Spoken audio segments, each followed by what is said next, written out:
শুভ দুপুর। এই দেখো আজকে সোমবার, বাবার বার হচ্ছে। আমি ডালিয়ার খিচুড়ি করেছি। এই যে ডালিয়ার খিচুড়ি খাচ্ছি।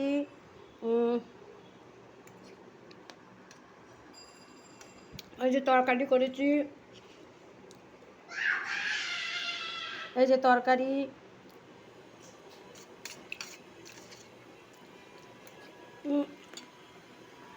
আবার পাঁপড়ও ভেজেছি, দেখবে।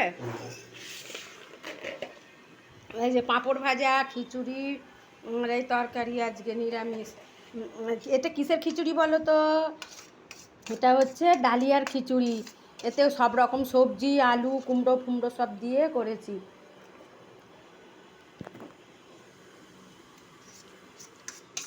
দেখো ডালিয়ার খিচুড়ি খাচ্ছি।